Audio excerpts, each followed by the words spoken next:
Erev Tov, everyone. Okay. You think you can smell matzah? Because we had a matzah bake took place here earlier this afternoon, so you're not imagining it. We spoke last night. True fault. Whether they require Hefshel Pesach or they don't require Hefshel Pesach, I think that was recorded. Let's carry on talking about different types of tarovet chametz, potential mixtures of chametz, potential products.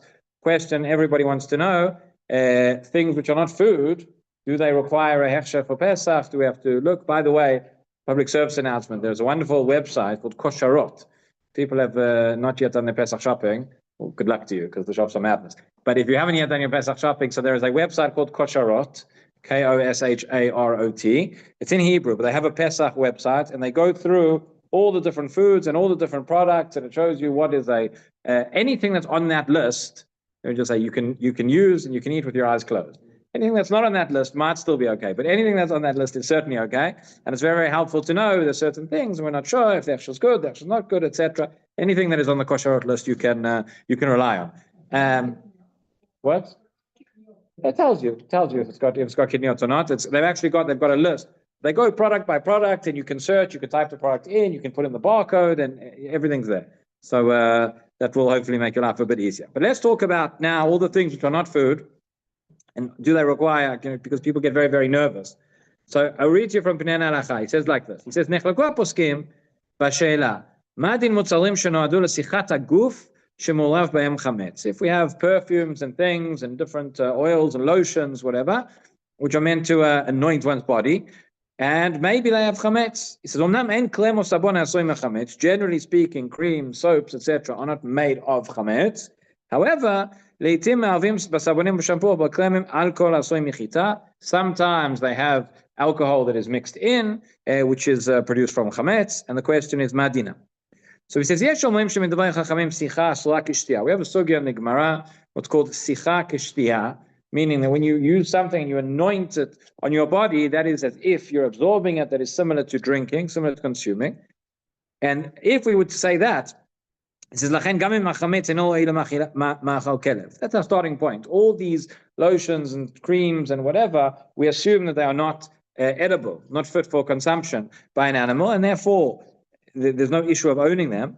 But the minute that it's ra'oi l'sicha, that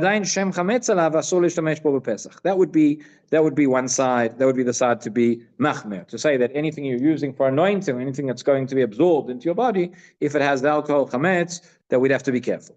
V'yesh omrim, and there are those who say,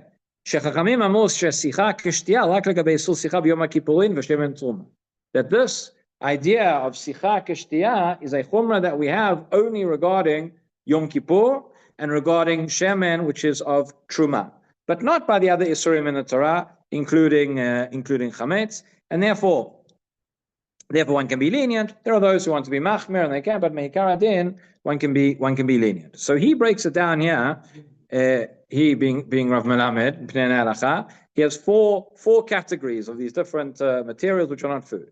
So he says category number one, mishchat shinayim sheyesh la ta'am tov, toothpaste, which has a good flavor. It's because you're going to put it in your mouth. They give it a flavor so it has a nice taste. He says asla b'lo echshel pesach.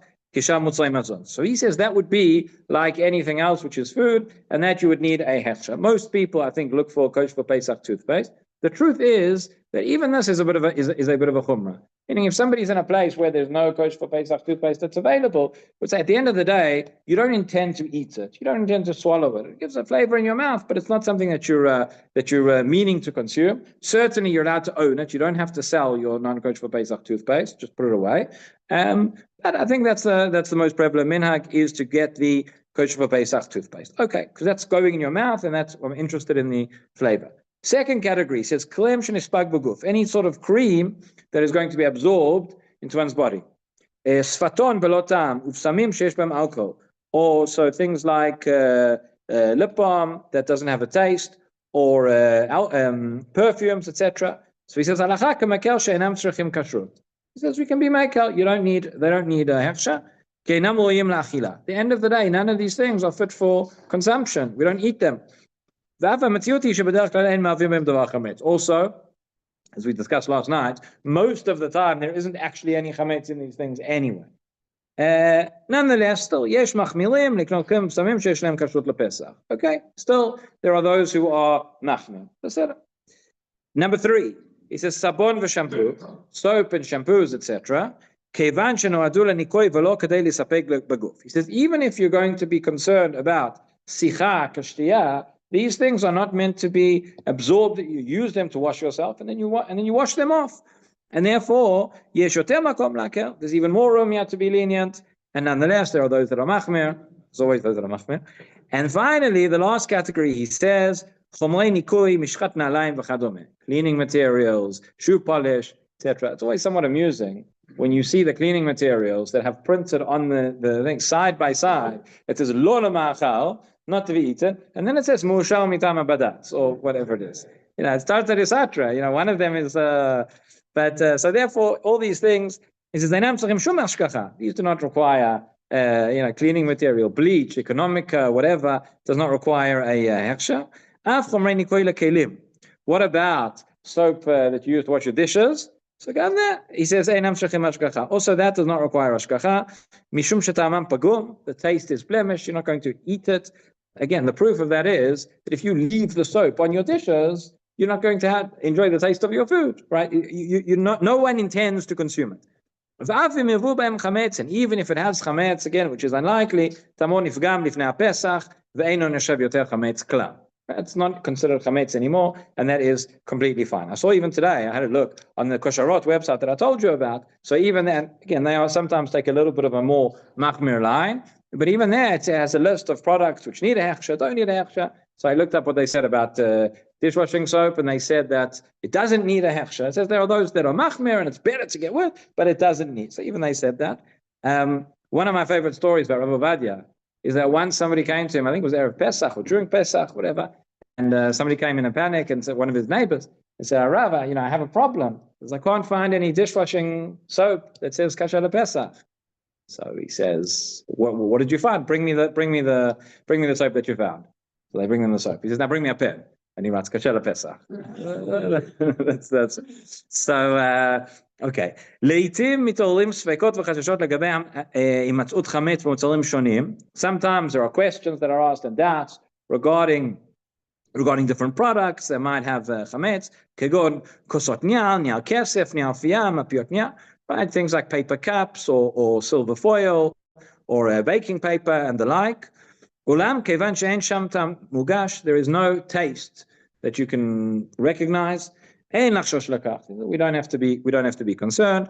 Letzarenu, being recorded. Letzarenu svekot elu mitorim b'derech klal misibot kalkaliyot shivukiyot. Says Rav Melamed, I didn't say it. He says, unfortunately, many times these svekot and these doubts and these hechsherim on different products that really don't need it are for ulterior motives, and the other things are involved. Okay, so that is regarding non-food items. Let's talk a little bit more about tarovet chametz. Again, somebody asked me this week, it's a question that often comes up when you're looking at the different products and you see what's kasher lePesach, and sometimes it's a bit confusing.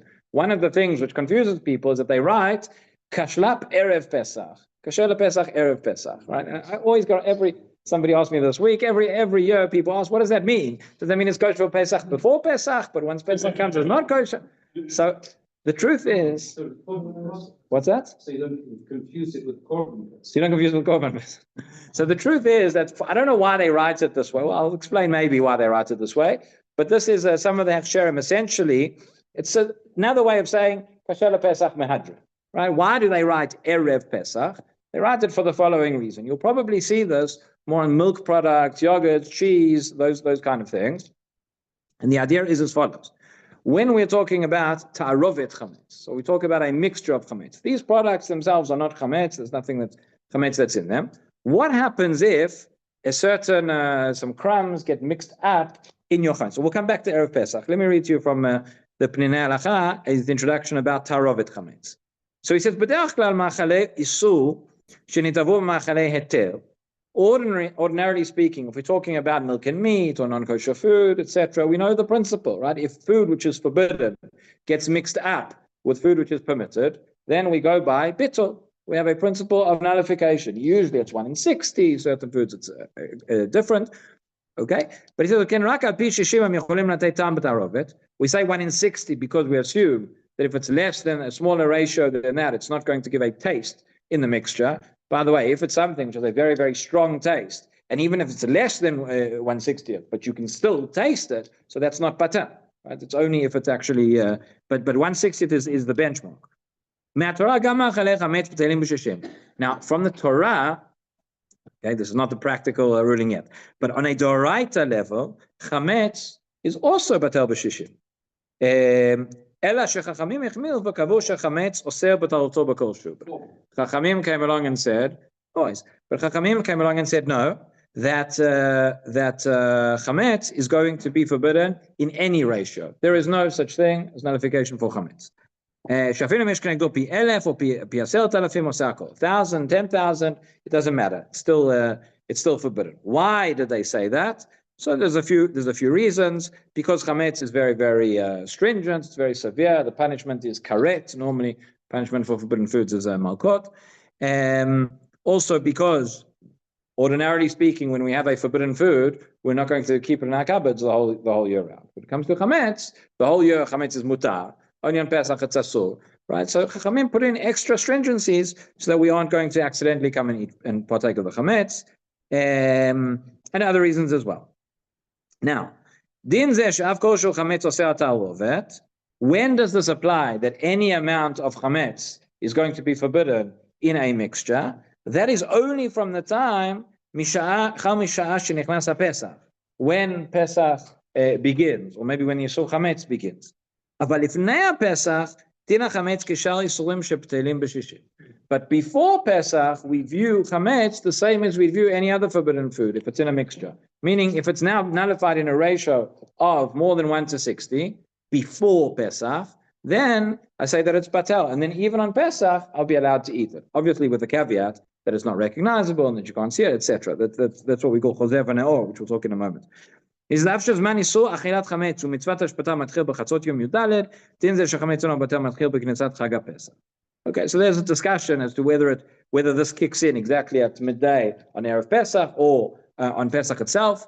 But essentially, so what it means is this: with all these milk products and all these things, they take every precaution that there's not going to be a single crumb, a single grain that's going to get into the production line of your milk, of your cheese, whatever. Is it possible that something got in somewhere along the line? It's possible. But the point is that if it's manufactured before Pesach, it doesn't matter. Because it's before Pesach, it's patel b'shishim, and therefore we aren't concerned. If it was manufactured on Pesach, right, then there would be no patel b'shishim, and that would be different. So that's why when you see something that says kasher lePesach, Erev Pesach, it means this food item was manufactured before Pesach, and we don't assume that there was any chametz that got in. But even if the smallest, most minuscule amount of chametz did somehow get mixed in, it doesn't matter. It's patel, because the din of bittul applies for chametz before Pesach. On Pesach itself, there is no longer any din of bittul, and that would not work. Before Pesach, you carry it through till Pesach. Right. I mean, you can still buy it on Pesach if it's, but if you have a look, if it was it's when it was manufactured, not when you bought it. That's right. They milk on Pesach itself. What? They milk the cow on Pesach itself. I assume they do. Yeah. There's another question. There's another question that gets that they ask about what the cows eat, because if the cows are eating chametz, and then there's a din of zev zegorim. I think he actually discussed it in here somewhere, but again, we don't have to be. Generally speaking, I think they actually changed the diets of the cows in Israel over Pesach. Yeah, basava beitzim. So he says like this. What's that? Chickens as well. Chickens as well. There was a big scandal in London about 15 years ago. On Pesach, they found grains in the stomachs of chickens. So I think after that, they were very careful of what they fed them for weeks. Yeah. No. The truth is, there's a whole section in the Gemara. There's a whole section in Shulchan Aruch about what happens if you find a grain inside your chicken. Well, it's not so common nowadays. But I'll just say the following. He says like this. Do we have time to look at it? He says, "Kedin hachalav, kach din basar." So no. Chalav min be'ema she'ochelet chametz. So I'll start reading it. We probably won't have time. We'll carry on tomorrow.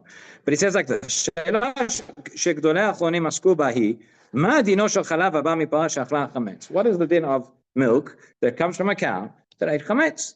Barur she'en b'chalav atzmo ta'arovet chametz. The milk. Let's understand what the question is. Yeah, the milk itself does not have any chametz in it. It's milk. שכן החמץ שהפרה אכלה התעכל ושינה לגמרי צורתו עד שאינו נחשב יותר חמץ כלל. Whatever the cow ate is no longer considered chametz, it's changed its form, etc. אבל מכוח אכילת החמץ יכלה הפרה להפיק חלב. It's only because the cow got energy, got the ability to produce the milk from the food that it was eating, and therefore נמצא שהחמץ גרם ליצירת החלב, and therefore directly, indirectly, the chametz which the cow ate caused the production of the milk. Okay, so there wouldn't be a question here of eating chametz, but maybe it's a question of benefiting from chametz. Maybe it's what's called zeh v'zeh gorem. Okay, that's the discussion. So we'll see a bit more about that tomorrow. Rabbi Hanania ben Akash אומר שהקדוש ברוך הוא לזכות ישראל לפחות בהם טוב מצוות. שניהם הדרך ועצמת צדקו יגדיר תורה וידיר.